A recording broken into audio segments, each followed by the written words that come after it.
पालकमंत्र्यांनी मंजूर केले म्हणून सांगितलं, खोट्या बातम्या केल्या। नामदार अजितदादा पवार निवडणुकीपूर्वी असतानाच हे केलं। बाकी निधी मी त्या ठिकाणी मागण्याचा प्रयत्न केला। पुणे जिल्ह्यामध्ये ग्रामीण भागामध्ये एकमेव विरोधी आमदार मी त्या ठिकाणी आहे, परंतु आपल्या माजी आमदार आणि एक जिल्हा परिषदचा पोपटपंची करणारा सदस्य यांनी निवडणुकीपूर्वी माझी जी यादी मंजूर झाली, नामदार अजितदादा पवार यांच्याकडे गेले की यांना जर एवढे पैसे दिले तर आपला एकही उमेदवार निवडून येणार नाही। दादांनी मला सांगितलं की बाबाजी, तुझा सगळा निधी मी निवडणूक झाल्यावर वितरित करतो। आता हे महाशय म्हणतात जर त्यांना निधी दिला तर मी पक्ष सोडून जाईल, त्यामुळे निवडणूक कालावधीमध्ये थोडा थांब। परंतु मला तालुक्याला एक सांगायचे की माझा तो निधी जरी वितरित झाला नाही तरी माझ्या विचाराचे 9-10 सदस्य पंचायत समितीमध्ये आले। पंचायत समितीचा सदस्य सभापती उपसभापती शिवसेना पक्षाचा झाला, माझ्या विचाराचे झाले। जिल्हा परिषदचे 6 सदस्य 7 सदस्य निवडून येणार होते, 5 सदस्य निवडून आले। एकानं रात्रीतून त्या ठिकाणी आपली कला दाखवली आणि खोटा पट्टी बांधून त्या ठिकाणी लोकांमध्ये खोटा नेरेटिव्ह सेट केला आणि निवडून आला। आणि इकडे पश्चिम भागामध्ये सुद्धा आमचे विठ्ठल वनगरे मोठ्या फरकानं नाही पण छोट्या फरकानं हे झाले आणि आमचे जीवन सेट खराबी, त्यांना वेळ कमी पडला म्हणून त्या ठिकाणी थोडं त्यांना पराभवाला सामोरं जावं लागलं। परंतु 5 जिल्हा परिषद सदस्य, 9 पंचायत समितीचे सदस्य, सभापती उपसभापती आमच्या विचाराचे आले। म्हणजे लोकांना निधीच पाहिजे असं नाही, काम पाहिजे असं नाही, लोकांबरोबर चांगलं वागलं, बोलणं चाललं, त्याच्या सुखदुःखात गेलं तर एवढ्या मोठ्या प्रमाणामध्ये सगळी मंडळी आमची निवडून आली। निवडणुकीनंतर दुर्दैवानं दादा त्या ठिकाणी निधन झालं। निवडणूक कालावधीमध्ये त्याचा फायदा काही अंशी यांनी घेण्याचा प्रयत्न केला आणि मग माझा 30-35 कोटी रुपयाचा निधी मी ज्यावेळेस संबंधित कलेक्टर साहेब, DPO, दादांचे OSD त्यावेळेस हजर होते, मला सांगताना त्या सगळ्यांकडे मी गेलो आणि त्यावेळेस पुन्हा या महाशयांनी सांगितलं की यांना परत निधी देऊ नका। परंतु त्याही मध्ये आदरणीय सुनेत्रा वहिनींनी सामोपचार केला। मी म्हटलं त्यांना त्यांचे कार्यकर्ते सांभाळण्यासाठी द्यायचा असेल निधी तर 13-14 कोटीचा निधी त्यांना दिला, परंतु मला जवळजवळ 25 कोटी रुपयाचा निधी त्या ठिकाणी वेगवेगळ्या माध्यमातून दिला। सामाजिक न्यायमधून साको प्रोग्रामसाठी मला 1,60,00,000 मिळाले। त्याचबरोबर इतर जनरल साकोसाठी 60 लाख रुपये मिळाले, आदिवासी साकोसाठी 60 लाख रुपये मिळाले, रस्त्यासाठी जवळजवळ 1,40,00,000 आदिवासी भागात मिळाले, ठक्कर बाप्पाचे 80-90 लाख मिळाले, MSCBचे आदिवासीसाठी जवळजवळ 70-80 लाख मिळाले, बंधाऱ्यांसाठी 1.5-2 कोटी रुपये मिळाले, 5 कोटी रुपये याच्यात आपल्या DPCच्या जनसुविधा नागरी सुविधासाठी मिळाले। असे सगळे वेगवेगळे निधी करून जवळजवळ 30 कोटी रुपये मला त्या ठिकाणी आता या जिल्हा परिषदच्या निवडणुकीनंतर आता मार्चच्या आधी ठिकाणी मिळाले, याच्या सगळ्या प्रमा आहेत। आणि मग हे महाशय म्हणतात की आम्ही हे एखादी योजना मंजूर झाली की नंतर आमदार त्याला पत्र लावतात बॅकडेटेड, आणि परवा त्या ठिकाणी एका मगाशी म्हटलं त्या पोपटपंची करणाऱ्यांनी दाखवलं की प्रशासकीय मान्यतेची तारीख ही आहे, कुठे आहे ते पत्र, तर प्रशासकीय मान्यतेची तारीख ही आहे आणि त्याच्यानंतर ते दाखवतो पत्र, तर ती तारीख 11 तारखेला आम्ही पत्र दिलं आणि 19 तारखेला त्याची प्रशासकीय मान्यता मिळालेली आहे। त्यामुळं त्यांनी अशा लबाड्या करून लबाडाला लबाड मिळाले आणि त्याच्यामुळं माझ्यावर टीका करायचं काम यांनी सुरू केलेलं आहे। त्यामुळं त्याची हे आणि त्याचा पुरावा या ठिकाणी आपले पुणे लाईव्हचे आणि आपले दुसरे एक पत्रकार होते, त्यांनी स्वतः तारखा महावितरणमध्ये पाहिल्या। महावितरणची प्रमा 16/3/2026 आहे, प्रथम पत्र 19/12/25 आहे, सुधारित पत्र 11/3/2026 आहे आणि इथं नाव लिहिले आमच्या PAनी, परंतु त्याची नाव घ्यायची मला इच्छा नाहीये। त्यांनी चुकीची तारीख सांगितली, प्रमा तारीख 27/2। मग अशा पद्धतीनं तिथे काय पत्रकार लगेच बघायला गेले नव्हते, पण ह्या तारखा बघता येण्यासारख्या तुम्हाला मी मोठ्या अक्षरात दाखवतो। त्यामुळं MSCBच्या बाबतीत, DPDCच्या बाबतीत, जलसंपदाच्या बाबतीत, या सगळ्या गोष्टीच्या बाबतीत मी या ठिकाणी माझं कामकाज सांगण्याचा प्रयत्न केला। या व्यतिरिक्त वर्षभरामध्ये प्रशासकीय कामकाजाच्या माध्यमातून पंचायत समिती प्रशासनातून अनेक कामं मंजूर झाली, जिल्हा परिषद प्रशासनातून अनेक कामं मंजूर झाली, वेगवेगळ्या माध्यमातून मग 20% असेल, दलित वस्ती असेल, त्यावेळेस आता नव्यानंच जे आपले जिल्हा परिषद सदस्य झालेत त्यांच्या कारभाराच्या अगोदर शिवणच्या अधिकारामध्ये प्रशासक असताना 2-2.5 कोटी रुपयाची कामं आपल्या तालुक्यात मंजूर होऊन आली. मला सांगायला एवढंच वाटतंय, माझ्याकडे प्रत्येक आठवड्याला जनता दरबार भरतो.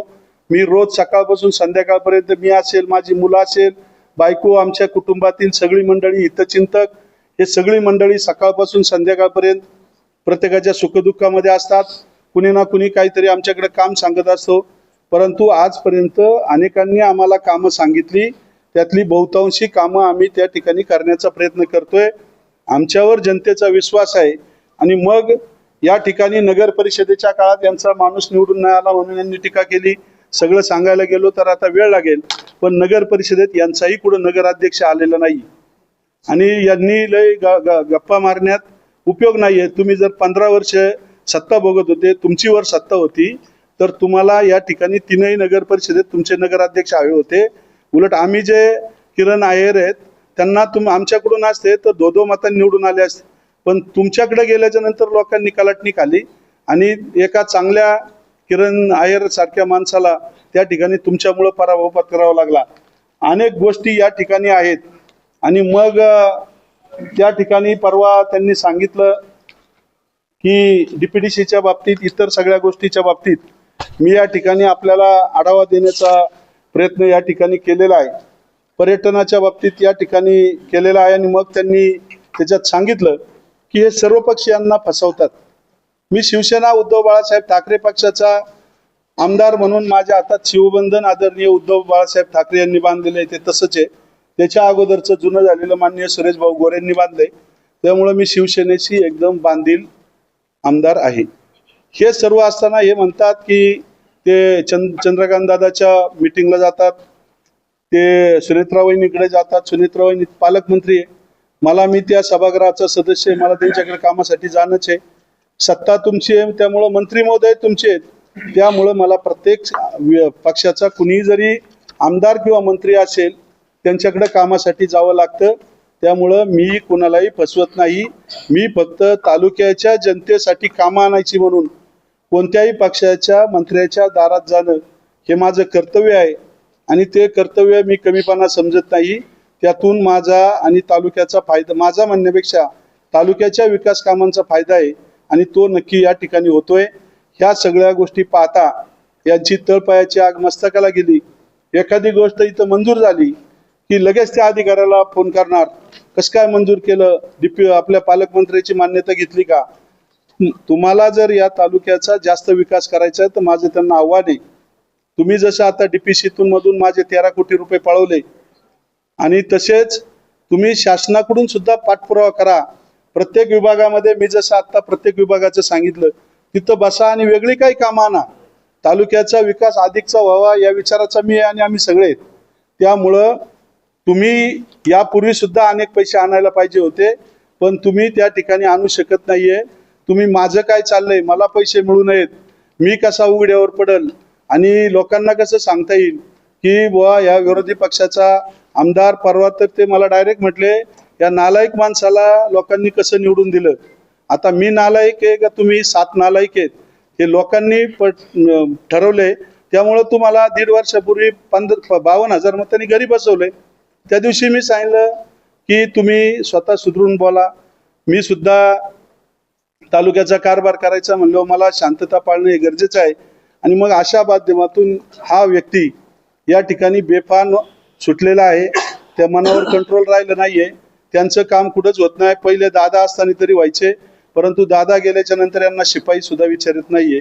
आणि मग त्यांनी आता सत्र सुरू केले की पंचायत समिती बाबाजी काळेंच्या ताब्यात, मार्केट कमिटी त्यांच्या ताब्यात, जिल्हा परिषदचे जास्त सदस्य निवडून आले, खरेदी विक्री संघही त्यांच्या ताब्यात.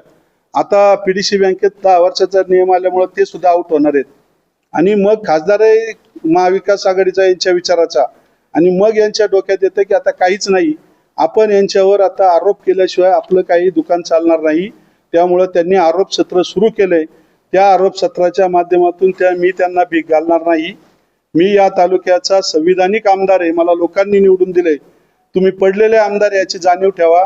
एखादा व्यक्ती ज्यावेळेस पडतो त्यावेळेस त्यांनी स्वतःच्या मनाचा विचार केला पाहिजे की आपले अधिकार संपले, परंतु प्रशासकीय यंत्रणेमध्ये अजूनही अधिकार वापरायचा प्रयत्न करत असेल तर तो नक्की विकास कामं आणण्यासाठी करा. परंतु माझी कामं रद्द कशी होतील, मला निधी कसा मिळणार नाही, यासाठी त्यांचा प्रयत्न या ठिकाणी मोठ्या प्रमाणामध्ये सुरू आहे. आणि त्या माध्यमातून हे सर्व होत असताना मधी मी थोडा 2 मिनिटं या ठिकाणी असा थांबतो की त्यांनी गेले निवडून आल्याच्या नंतर माझ्यावर एक नेरेटिव्ह सेट करण्याचं काम सुरू केलेलं आहे. जिल्हा परिषद पूर्वी त्यांना असं वाटायचं की या ठिकाणी जिल्हा परिषदला यांच्याकडे कोणी उमेदवार मिळू नये, बाबाजी काळे आमदारकी राहणार नाही, त्यांच्यावर मोठ्या प्रमाणामध्ये इलेक्शन पिटिशन दाखले, त्यामुळे लोकांना बोलवण्याचा प्रयत्न त्यांनी त्यावेळेसपासून केला. सगळे पत्रकार साक्षीदार आहेत. आणि मग पहिल्या महिन्यापासून त्यांनी सुरू केलं की पुढच्या 2 महिन्यात त्यांचं पद जाईल. मग आता जवळजवळ 1.5 वर्ष पूर्ण झाले. हे माझे पद घालू शकत नाहीयेत, कारण मी माऊलीचा भक्त आहे.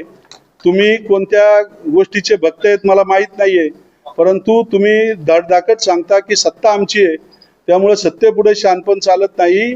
मी हा निकाल विरोधात लावून आणणार. त्यामुळं मुळातच मी काही पत्रकारांना यापूर्वी सांगितलंय की त्यांचा बोलायचा अधिकारच नाहीये. ही केस शांताराम देशमुख म्हणून एका वोटरनी मतदारांनी लावलेली आहे आणि तो मतदार त्यांचा वकील घेऊन त्या ठिकाणी ही केस चालवत आहे. आणि त्या केसचा आधार घेऊन माफक बोलण्यापेक्षा पाष्कळ गप्पा मारल्या तर या सगळ्या गोष्टी आता येत्या 28 तारखेला तारीख आहे. आम्ही त्या ठिकाणी कोर्टापुढे सांगणार आहे की हा बाबा सांगतोय सत्ता आमची, आम्ही निकाल लावणार. न्यायाधीशांचं जर अवमान करत असेल आणि आपल्या एका संविधानिक पदावर सभागृहाचा मी जबाबदार पदाधिकारी आहे, माझ्याबद्दल त्या केसच्या बाबतीत लोकांमध्ये गैरसमज हा माणूस पसरवतोय. तर यापूर्वीच पत्रकारांनी त्यांना सडकून विचारायला पाहिजे होतं की केसच जर तुमची नाही तर तुम्ही का बोलता. ते शांताराम देशमुखांनी पत्रकारांची पत्रकार परिषद घेऊ द्या ना. आणि ती जी केस आहे ती किती खोटी आहे आणि ती कशी यांच्यावर उलटणार आहे हे आता आमचे वकील माझे सख्खे पुतणे आहेत आणि ते आणि आमचे दुसरे वकील आणि इतर वकील सर्वजण मिळून त्या ठिकाणी ती केस चालवतात. त्यामुळं उभं राहून ते सांगतील की आता त्या केसमध्ये नक्की काय आहे आणि कशी खोटी आहे. आणि यांचा दिलीप मोहितेंचा त्या केसशी काही एक संबंध नाहीये. त्यांना असं वाटतं की मी त्या ठिकाणी परत आमदार होईल, परंतु ती स्वप्न त्यांनी विसरून जावीत.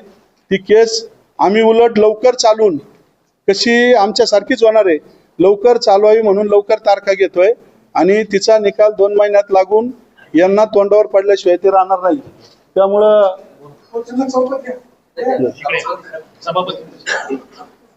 उभं राहूनच सांगतो.